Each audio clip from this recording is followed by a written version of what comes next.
दूल्हे और दुल्हने परस्पर अपने अपने अनुरूप जोड़ी को देखकर सकुचते हुए हृदय में हर्षित हो रही हैं।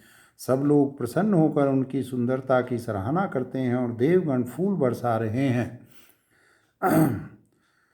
सब सुंदरी दुल्हनें सुंदर दूल्हों के साथ एक ही मंडप में ऐसी शोभा पा रही हैं मानो जीव के हृदय में चारों अवस्थाएं जागृत, स्वप्न, सुषुप्ति और तुरीय अपने चारों स्वामियों विश्व, तेजस, प्राक और ब्रह्म सहित विराजमान हों। सब पुत्रों को बहुओं सहित देखकर अवध नरेश दशरथ जी ऐसे आनंदित हैं मानो वे राजाओं के शिरोमणि क्रियाओं यज्ञ क्रिया, श्रद्धा क्रिया, योग क्रिया और ज्ञान क्रिया सहित चारों फल अर्थ, धर्म, काम और मोक्ष पा गए हों। श्री रामचंद्र जी के विवाह की जैसी विधि वर्णन की गई उसी रीति से सब राजकुमार विवाहे गए। दहेज की अधिकता कुछ कही नहीं जाती। सारा मंडप सोने और मणियों से भर गया। जय सिया राम, जय सिया राम, जय सिया राम, जय ओम शिव ओम शिव ओम। बहुत से कंबल, वस्त्र और भांति भांति के विचित्र रेशमी कपड़े जो थोड़ी कीमत के न थे अर्थात बहुमूल्य थे तथा हाथी, रथ, घोड़े, दास दासियां और गहनों से सजी हुई कामधेनु सरीखी गायें आदि अनेकों वस्तुएं जिनकी गिनती कैसे की जाए उनका वर्णन नहीं किया जा सकता। जिन्होंने देखा वही जानते हैं। उन्हें देखकर लोकपाल भी सिहा गए। अवधराज दशरथ जी ने सुख मानकर प्रसन्न चित्त से सब कुछ ग्रहण किया। उन्होंने वे दहेज का सामान याचकों को जो जिसे अच्छा लगा दे दिया। जो बच रहा वह जनवासे में चला आया। तब जनक जी हाथ जोड़कर सारी बारात का सम्मान करते हुए कोमल वाणी से बोले।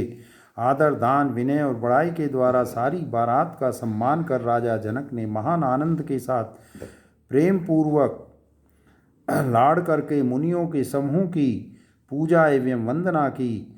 सिर नवाकर देवताओं को मनाकर राजा हाथ जोड़कर सबसे कहने लगे कि देवता और साधु तो भाव ही चाहते हैं, वे प्रेम से ही प्रसन्न हो जाते हैं। उन पूर्ण काम महानुभावों को कोई कुछ देकर कैसे संतुष्ट कर सकता है? क्या एक अंजलि जल देने से कहीं समुद्र संतुष्ट हो सकता है? फिर जनक जी भाई सहित हाथ जोड़कर कौशलाधीश दशरथ जी से स्नेह, शील और सुंदर प्रेम में सान कर मनोहर वचन बोले। हे राजन, आपके साथ संबंध हो जाने से अब हम सब प्रकार से बड़े हो गए। इस राजपाट सहित हम दोनों को आप बिना दाम के लिए हुए सेवक ही समझिएगा। इन लड़कियों को टहलनी मानकर नई नई दया करके पालन कीजिएगा। मैंने बड़ी ढिठाई की कि आपको यहाँ बुला भेजा, अपराध क्षमा कीजिएगा। फिर सूर्य कुल के भूषण दशरथ जी ने समधी जनक जी को संपूर्ण सम्मान का निधि कर दिया। इतना सम्मान किया कि वे सम्मान के भंडार ही हो गए। उनकी परस्पर की विनय कही नहीं जाती। दोनों के हृदय प्रेम से परिपूर्ण हैं। देवतागण फूल बरसा रहे हैं। राजा जनवासे को चले। नगाड़े की ध्वनि, जय ध्वनि और वेद की ध्वनि हो रही है। आकाश और नगर दोनों में खूब कौतूहल हो रहा है, आनंद छा रहा है। तब मुनीश्वर की आज्ञा पाकर सुंदरी सखियां मंगल गान करती हुई दुल्हनों से ही दूल्हों को लिवाकर कोहबर को चलीं। सीता जी बार बार राम जी को देखती हैं और सकुचा जाती हैं, पर उनका मन नहीं सकुचाता। प्रेम के प्यासे उनके नेत्र सुंदर मछलियों की छवि को हर रहे हैं। जय सिया राम, जय सिया राम, जय सिया राम। श्री रामचंद्र जी का सांवला शरीर स्वभाव से ही सुंदर है। उसकी शोभा करोड़ों कामदेवों को लजाने वाली है। महावर से युक्त चरण कमल बड़े सुहावने लगते हैं, जिन पर मुनियों के मन रूपी भौरे सदा छाए रहते हैं। पवित्र और मनोहर पीली धोती प्रातःकाल के सूर्य और बिजली की ज्योति को हरे लेती है। कमर में सुंदर किंकिणी और कटी सूत्र हैं। विशाल भुजाओं में सुंदर आभूषण सुशोभित हैं। पीला जनेऊ महान शोभा दे रहा है। हाथ की अंगूठी चित्त को चुरा लेती है। ब्याह के सब साज सजे हुए वे शोभा पा रहे हैं। चौड़ी छाती पर हृदय पर पहनने के सुंदर आभूषण सुशोभित हैं। पीला दुपट्टा कांखा सोती जनेऊ की तरह शोभित है, जिसके दोनों छोरों पर मणि और मोती लगे हैं। कमल के समान सुंदर नेत्र हैं। कानों में सुंदर कुंडल हैं और मुख तो सारी सुंदरता का खजाना ही है। सुंदर भौहें और मनोहर नासिका है। ललाट पर तिलक तो सुंदरता का घर ही है, जिसमें मंगलमय मोती और मणि गुथे हुए हैं। ऐसा मनोहर और माथे पर सोह रहा है।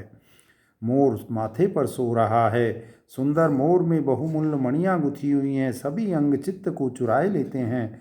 सब नगर की स्त्रियां और देव सुंदरियां दूल्हे को देखकर तिनका तोड़ रही हैं, उनकी बलैयां ले रही हैं और मणि वस्त्र तथा आभूषण निछावर करके आरती उतार रही हैं और मंगल गान कर रही हैं। देवता फूल बरसा रहे हैं और सूत मागध तथा भाट सुयस सुना रहे हैं। सुहागिनी स्त्रियां सुख पाकर कुंवर और कुमारियों को कोहबर कुल देवता के स्थान में लाई और अत्यंत प्रेम से मंगल गीत गा गा कर लौकिक रीति करने लगीं। पार्वती जी श्री रामचंद्र जी को लहकोर वर वधू का परस्पर ग्रास देना सिखाती हैं और सरस्वती जी सीता जी को सिखाती हैं। रनिवास हास विलास के आनंद में मग्न है। श्री राम जी और सीता जी को देख देख कर सभी जन्म का परम फल प्राप्त कर रही हैं। अपने हाथ की मणियों में सुंदर रूप के भंडार श्री रामचंद्र जी की परछाई दिख रही है। यह देखकर जानकी जी दर्शन में वियोग होने के भय से बाहुरूपी लता को और दृष्टि को हिलाती डुलाती नहीं हैं। उस समय के हंसी खेल और विनोद का आनंद और प्रेम कहाँ नहीं जा सकता, उसे सखियां ही जानती हैं। तदनंतर वर कन्याओं को सब सुंदर सखियां जनवासे को लिवा चली। उस समय नगर और आकाश में जहाँ सुनिए वहीं आशीर्वाद की ध्वनि सुनाई दे रही है और महान आनंद छाया है। सभी ने प्रसन्न मन से कहा कि सुंदर चारों जोड़ियां चिरंजीवी हों। योगीराज सिद्ध मुनीश्वर और देवताओं ने प्रभु श्री रामचंद्र जी को देखकर धुंधभी बजाई और हर्षित होकर फूलों की वर्षा करते हुए तथा जय हो जय हो जय हो कहते हुए वे अपने अपने लोक को चले। तब सब चारों कुमार बहुओं सहित पिताजी के पास आए।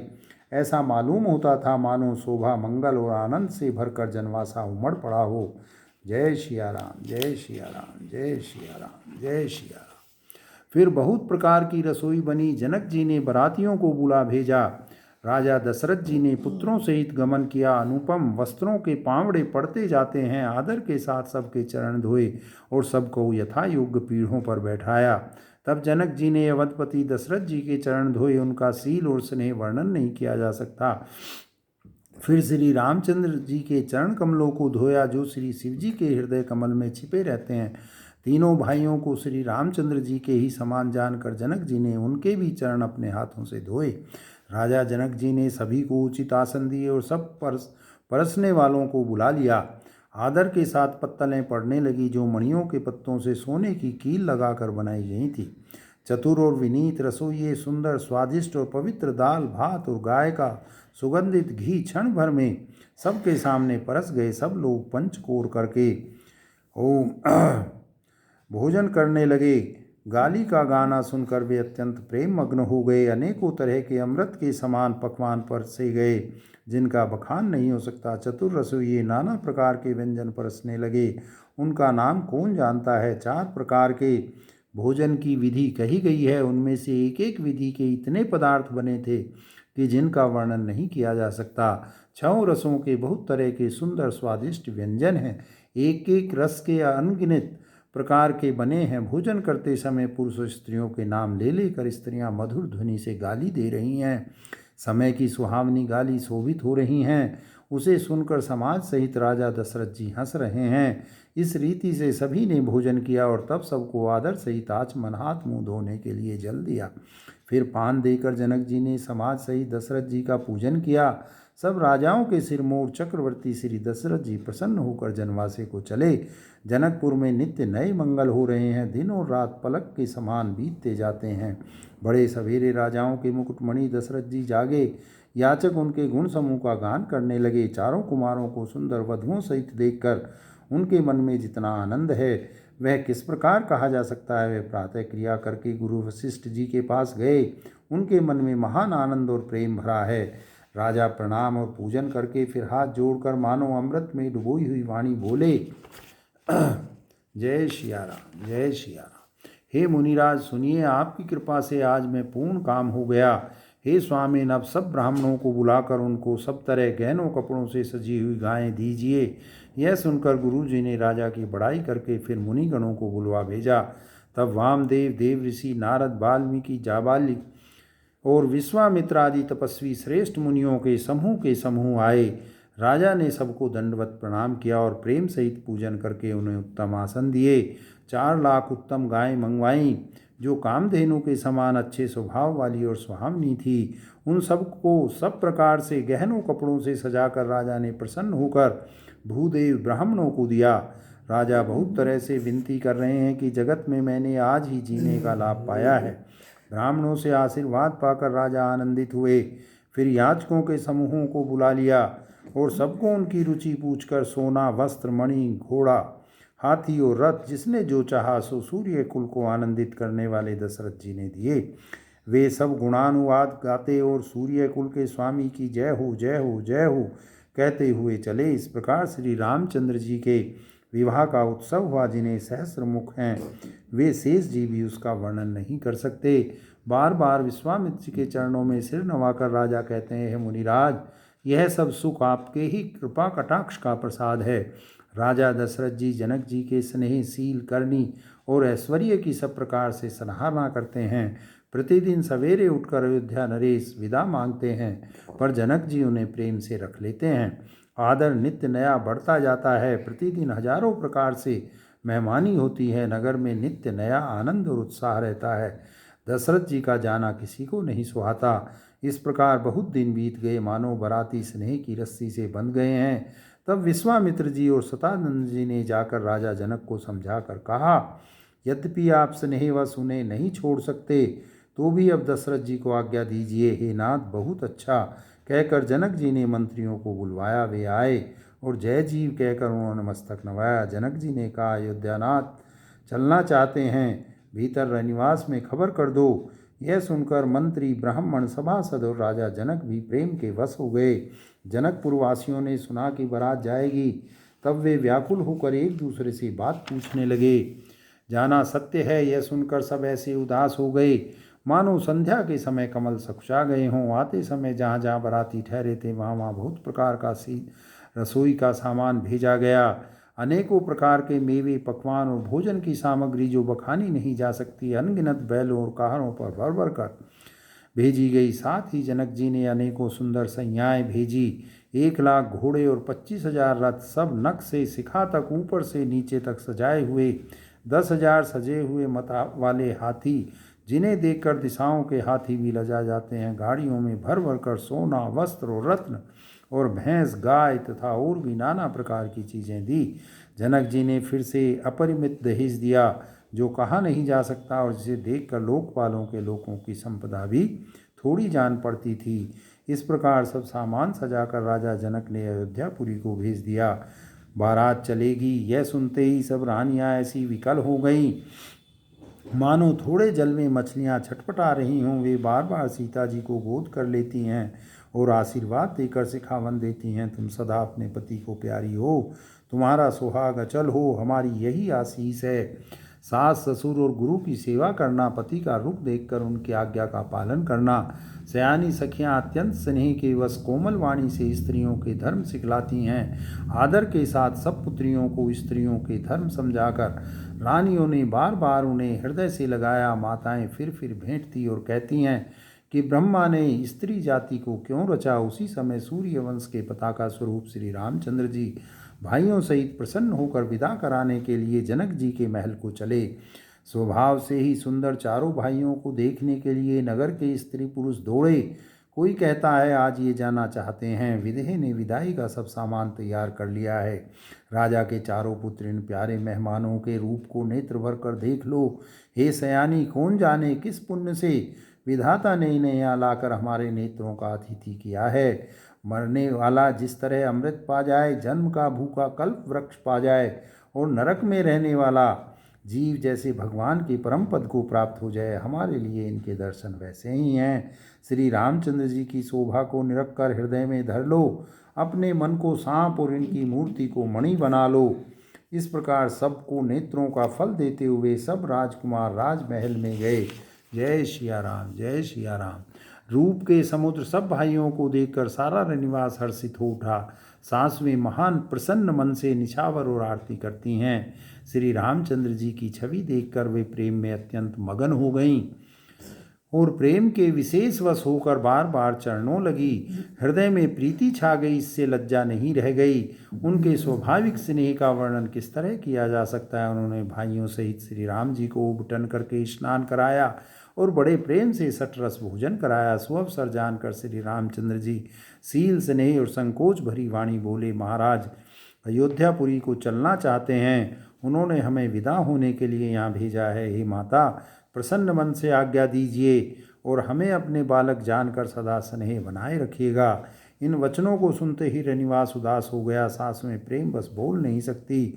उन्होंने सब कुमारियों को हृदय से लगा लिया और उनके पतियों को सौंप कर बहुत विनती की। विनती करके उन्होंने सीता जी को श्री रामचंद्र जी को समर्पित किया और हाथ जोड़कर बार बार कहा, हे तात, हे सुजान, मैं बलि जाती हूँ। तुमको सबकी गति मालूम है। परिवार को, पूर्ववासियों को, मुझको, राजा को सीता प्राणों के समान प्रिय है, ऐसा जानिएगा। हे तुलसी के स्वामी, इसके सील और स्नेह को देखकर इसे अपनी दासी करके मानिएगा। तुम पूनन काम हो, सुजान शिरोमणि हो, भाव प्रिय हो। हे राम, तुम भक्तों के गुणों को ग्रहण करने वाले, दोषों को नाश करने वाले और दया के धाम हो। ऐसा कहकर रानी चरणों को पकड़कर चुप रह गई, मानो उनकी वाणी प्रेम रूपी दलदल में समा गई हो। स्नेह से सनी हुई श्रेष्ठ वाणी सुनकर श्री रामचंद्र जी ने सास का बहुत प्रकार से सम्मान किया। तब श्री रामचंद्र जी ने हाथ जोड़कर विदा मांगते हुए बार बार प्रणाम किया। आशीर्वाद पाकर और फिर सिर नवाकर भाइयों सहित श्री रघुनाथ जी चले। श्री राम जी की सुंदर मधुर मूर्ति को हृदय में लाकर सब रानियां स्नेह से शिथिल हो गईं। फिर धीरज धारण करके कुमारियों को बुलाकर माताएं बारंबार उन्हें गले लगाकर भेंटने लगी। पुत्रियों को पहुंचाती हैं, फिर लौट कर मिलती हैं। परस्पर में कुछ थोड़ी प्रीति नहीं बढ़ी। बार बार मिलती हुई माताओं को सखियों ने अलग कर दिया, जैसे हाल की ब्याही हुई गाय को कोई उसके बालक बछड़े से अलग कर दे। सब स्त्री पुरुष और सखियों सहित सारा निवास प्रेम के विशेष वश हो रहा है। ऐसा लगता है मानो जनकपुर में करुणा और विरह ने डेरा डाल दिया है। जय सिया राम, जय सिया राम। जानकी जी ने जिन तोता और मैना को पाल पोस कर बड़ा किया था और सोने के पिंजरों में रखकर पढ़ाया था, वे व्याकुल होकर कह रहे हैं, वैदेही कहाँ है। उनके ऐसे वचनों को सुनकर धीरज किसको नहीं त्याग देगा। जब पक्षी और पशु तक इस तरह विकल हो गए, तब मनुष्यों की दशा कैसे कही जा सकती है। तब भाई सहित जनक जी वहाँ आए। प्रेम से उमड़कर उनके नेत्रों में प्रेमाश्रुओं का जल भराया। वे परम वैराग्यवान कहलाते थे, पर सीता जी को देखकर उनका भी धीरज भाग गया। राजा ने जानकी जी को हृदय से लगा लिया। प्रेम के प्रभाव से ज्ञान की महान मर्यादा मिट गई।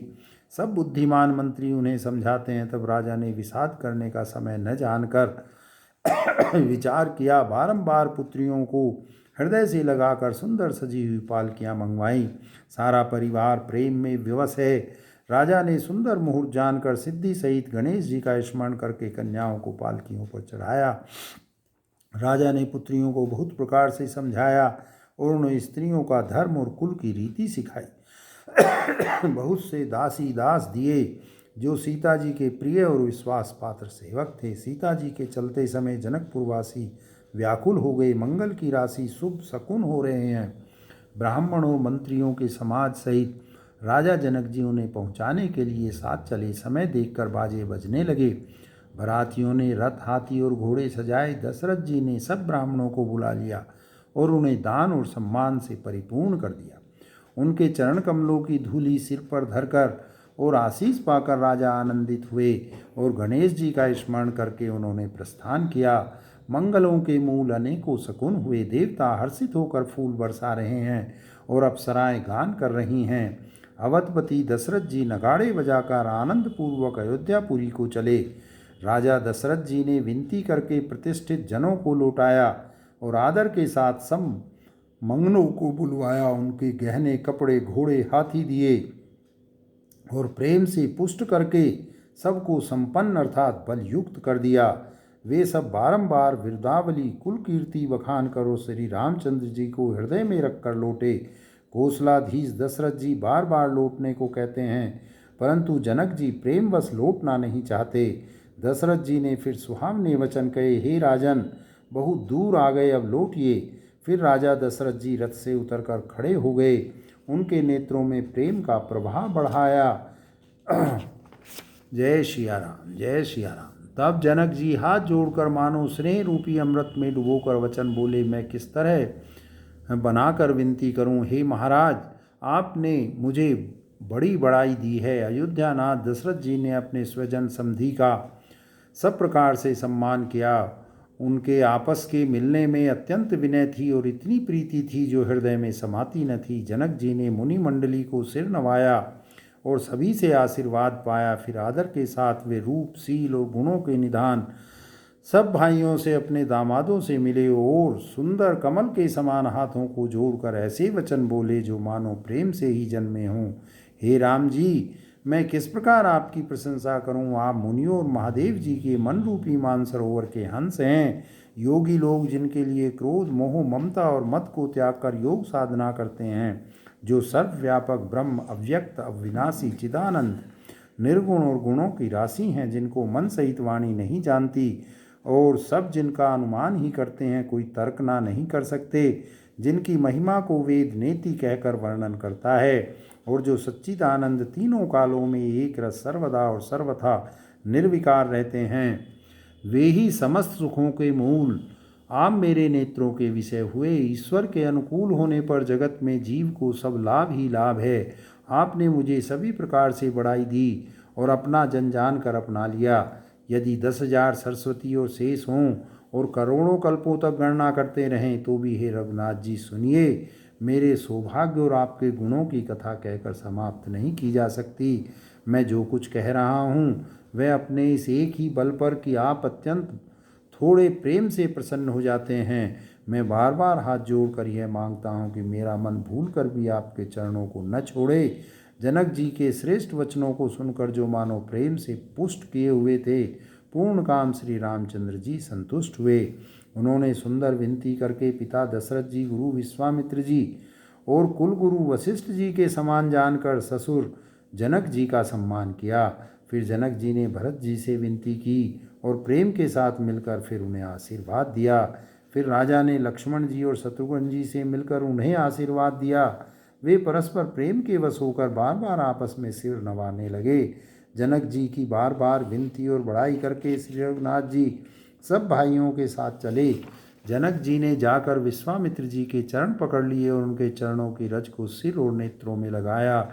उन्होंने कहा, हे मुनीश्वर सुनिए, आपके सुंदर दर्शन से कुछ भी दुर्लभ नहीं है। मेरे मन में ऐसा विश्वास है, जो सुख और सुयस लोकपाल चाहते हैं परंतु असंभव समझकर जिसका मनोरथ करते हुए सुख चाहते हैं, हे स्वामी, वही सुख और सुयस मुझे सुलभ हो गया। सारी सिद्धियां आपके दर्शनों की अनुगामिनी अर्थात पीछे पीछे चलने वाली हैं। इस प्रकार बार बार विनती की और सिर नवाकर तथा उनसे आशीर्वाद पाकर राजा जनक लौटे। डंका बजाकर बारात चली। छोटे बड़े सभी समुदाय प्रसन्न हैं। रास्ते के गांव के स्त्री पुरुष श्री रामचंद्र जी को देखकर नेत्रों का फल पाकर सुखी होते हैं। बीच बीच में सुंदर मुकाम करती हुई तथा मार्ग के लोगों को सुख देती हुए बारात पवित्र दिन में अयोध्यापुरी के समीप आ पहुंची। नगाड़ों पर चोटें पड़ने लगी, सुंदर ढोल बजने लगे, भेरी और शंख की बड़ी आवाज़ हो रही है, हाथी घोड़े गरज रहे हैं, विशेष शब्द करने वाली झांझें, सुहावनी ढपलियाँ तथा रसीले राग से सहनाइयाँ बज रही हैं। बारात को आती हुई सुनकर नगर निवासी प्रसन्न हो गए। सबके शरीरों पर पुलकावली छा गई। सबने अपने अपने सुंदर घरों, बाजारों, गलियों, चौराहों और नगर के द्वारों को सजाया। सारी गलियां अरगजे से सिंचाई गई। जहाँ तहाँ सुंदर चौक पुराए गए। तोरणों, ध्वजा, पताकाओं और मंडपों से बाजार ऐसा सजा कि जिसका वर्णन नहीं किया जा सकता। फल सहित सुपारी, केला, आम, मोलसिरी, कदम्ब और तमाल के वृक्ष लगाए गए। वे लगे हुए सुंदर वृक्ष फलों के भार से पृथ्वी को छू रहे हैं। उनके मणियों के थाले बड़ी सुंदर कारीगरी से बनाए गए हैं। अनेक प्रकार के मंगल कलश घर घर सजाकर बनाए गए हैं। श्री रघुनाथ जी की पूरी अयोध्या को देखकर ब्रह्मा आदि सब देवता सिहाते हैं। उस समय राजमहल अत्यंत शोभित हो रहा था। उसकी रचना देखकर कामदेव का भी मन मोहित हो जाता था। मंगल, शकुन, मनोहरता, रिद्धि, सिद्धि, सुख, सुहावनी संपत्ति और सब प्रकार के उत्साह, आनंद मानो सहज सुंदर शरीर धर धर कर दशरथ जी के घर में छा गए हैं। श्री रामचंद्र जी और सीता जी के दर्शनों के लिए भला कहिए किसे लालसा न होगी। सुहागिनी स्त्रियां झुंड की झुंड मिलकर चलीं, जो अपनी छवि से कामदेव की स्त्री रति का भी निरादर कर रही हैं। सभी सुंदर मंगलमय द्रव्य एवं आरती सजाए हुए गा रही हैं, मानो सरस्वती जी ही बहुत से वेश धारण किए गा रही हैं। राजमहल में आनंद के मारे शोर मच रहा है। उस समय का और सुख का वर्णन नहीं किया जा सकता। कौशल्या जी आदि श्री रामचंद्र जी की सब माताएं प्रेम के विशेष वश होने से शरीर की सुध भूल गई हैं। गणेश जी और त्रिपुरारी शिव जी का पूजन करके उन्होंने ब्राह्मणों को बहुत सा दान दिया। वे ऐसी परम प्रसन्न हुई मानो अत्यंत दरिद्री चारों पदार्थ पा गया हो। सुख और महान आनंद से विवश होने के कारण सब माताओं के शरीर शिथिल हो गए हैं, उनके चरण चलते नहीं हैं। श्री राम जी के दर्शनों के लिए वे अत्यंत अनुराग में भरकर परछन का सब सामान सजाने लगी। अनेकों प्रकार के बाजे बजते थे। सुमित्रा जी ने आनंद पूर्वक मंगल साज सजाए। हल्दी, धूप, दही, पत्ते, फूल, पान और सुपारी आदि मंगल की मूल वस्तुएं तथा अक्षत, अखुएं, गुरोचन, लावा और तुलसी की सुंदर मंजरियां सुशोभित हैं। नाना रंगों से चित्रित किए हुए सहज सुहावने स्वर्ण के कलश ऐसे मालूम होते हैं, मानो कामदेव के पक्षियों ने घोंसले बनाए हों। शकुन की सुगंधित वस्तुएं बखानी नहीं जा सकती। सब रानियां संपूर्ण मंगल साज सज रही हैं। बहुत प्रकार की आरती बनाकर वे आनंदित हुईं, सुंदर मंगल गान कर रही हैं। सोने के थालों को मांगलिक वस्तुओं से भरकर अपने कमल के समान कोमल हाथों में लिए वे माताएं आनंदित होकर परछन करने चली। उनके शरीर पुलकावली से छा गए हैं। धूप के धुएं से आकाश ऐसा काला हो गया है, मानो सावन के बादल घुमड़ घुमड़ कर छा गए हों। देवता कल्प वृक्ष के फूलों की मालाएं बरसा रहे हैं। वे ऐसी लगती हैं मानो बगुलों की पाती मन की को अपनी ओर खींच रही हों। सुंदर मणियों से बने बंधनवार ऐसे मालूम होते हैं मानो इंद्रधनुष सजाए हुए हों। अटारियों पर सुंदर और चपल स्त्रियां प्रकट होती हैं और छिप जाती हैं। वे ऐसी जान पड़ती हैं मानो बिजलियां चमक रही हों। नगाड़ों की ध्वनि मानो बादलों की घोर गर्जना है। याचक गण पपीहे, मेढक और मोर हैं। देवता पवित्र सुगंध रूपी जल बरसा रहे हैं, जिससे खेती के समान नगर के सभी स्त्री पुरुष सुखी हो रहे हैं। समय जानकर गुरु वशिष्ठ जी ने आज्ञा दी। तब रघुकुल मणि महाराज दशरथ जी ने शिव जी, पार्वती और गणेश जी का स्मरण करके समाज सहित आनंदित होकर नगर में प्रवेश किया। शकुन हो रहे हैं। देवता धुंध भी बजाकर फूल बरसा रहे हैं। देवताओं की स्त्रियां आनंदित होकर सुंदर मंगल गीत गा गा कर नाच रही हैं। मागध, सूत, भाट और चतुर्नट तीनों लोकों के उजागर श्री रामचंद्र जी का यश गा रहे हैं। जय ध्वनि तथा वेद की निर्मल श्रेष्ठ वाणी सुंदर मंगल से सनी हुई दसों दिशाओं में सुनाई पड़ रही है। बहुत से बाजे बजने लगे हैं। आकाश में देवता और नगर में लोग सब प्रेम में मग्न हैं। बाराती ऐसे बने ठने हैं कि उनका वर्णन नहीं हो सकता। परम आनंदित हैं, सुख उनके मन में समाता नहीं है। तब अयोध्या वासियों ने राजा को जोहार की। श्री रामचंद्र जी को देखते ही वे सुखी हो गए। सब मणियाँ और वस्त्र निछावर कर रहे हैं। नेत्रों में प्रेमाश्रुओं का जल भरा है और शरीर पुलकित है। नगर की स्त्रियां आनंदित होकर आरती कर रही हैं और सुंदर चारों कुमारों को देखकर हर्षित हो रही हैं। पालकियों के सुंदर पर्दे हटा हटाकर वे दुल्हनों को देखकर सुखी होती हैं। इस प्रकार सबको सुख देते हुए राजद्वार पर आए। माताएं आनंदित होकर बहुओं सहित कुमारों का परछन कर रही हैं। वे बार बार आरती कर रही हैं। उस प्रेम और महान आनंद को कौन कह सकता है। अनेकों प्रकार के आभूषण, रत्न और वस्त्र तथा अगणित प्रकार की अन्य वस्तुएं निछावर कर रही हैं। बहुओं सहित चारों पुत्रों को देखकर माताएं परमानंद में मग्न हो गईं। सीता जी और श्री राम जी की छवि को बार बार देखकर वे जगत में अपने जीवन को सफल मानकर आनंदित हो रही हैं। सखियां सीता जी के मुख को बार बार देखकर अपने पुण्यों की सराहना करती हुई गान कर रही हैं। देवता क्षण क्षण में फूल बरसाते हैं, नाचते गाते तथा अपनी अपनी सेवा समर्पण करते हैं। चारों मनोहर जोड़ियों को देखकर सरस्वती ने सारी उपमाओं को खोज डाला, पर कोई उपमा देते नहीं बनी, क्योंकि उन्हें सभी बिल्कुल तुच्छ जान पड़ी। तब हार कर वे भी श्री राम जी के रूप में अनुरक्त होकर एकटक देखती रह गई।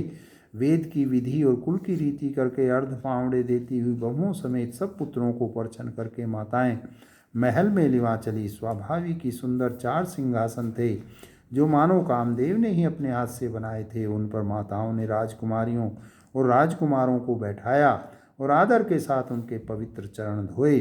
फिर वेद की विधि के अनुसार मंगलों के निधान, दूल्हे और दुल्हनों की धूप बत्ती और नैवेद्य आदि के द्वारा पूजा की। माताएं बारंबार आरती कर रही हैं और वर वधुओं के सिरों पर सुंदर पंखे तथा चंवर ढल रहे हैं।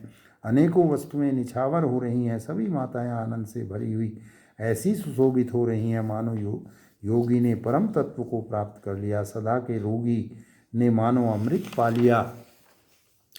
जन्म का दरिद्री मानो पारस पा गया। अंधे को सुंदर नेत्रों का लाभ हुआ। गूंगे के मुख में मानो सरस्वती आ विराजी और सूरवीर ने मानो युद्ध में विजय पा ली। इन सुखों से भी 100 करोड़ गुना बढ़कर आनंद माताएं पा रही हैं, क्योंकि रघुकुल के चंद्रमा श्री राम जी विवाह करके भाइयों सहित घर आए हैं। माताएं लोक रीति करती हैं और दूल्हे दुल्हनें सकुचाते हैं। इस महान आनंद और विनोद को देखकर श्री रामचंद्र जी मन ही मन मुस्कुरा रहे हैं। मन की सभी वासनाएं पूरी हुई जानकर देवता और पितरों का भली भांति पूजन किया। सबकी वंदना करके माताएं यही वरदान मांगती हैं कि भाइयों सहित श्री राम जी का कल्याण हो। देवता छिपे हुए अंतरिक्ष से आशीर्वाद दे रहे हैं और माताएं आनंदित हो आंचल भर कर ले रही हैं। तदनंतर राजा ने बारातियों को बुलवा लिया और उन्हें सवारियां, वस्त्र, मणि, रत्न और आभूषण दिए। आज्ञा पाकर श्री राम जी को हृदय में रखकर वे सब आनंदित होकर अपने अपने घर गए। नगर के समस्त स्त्री पुरुषों को राजा ने कपड़े और गहने पहनाए। घर घर बधावे बजने लगे।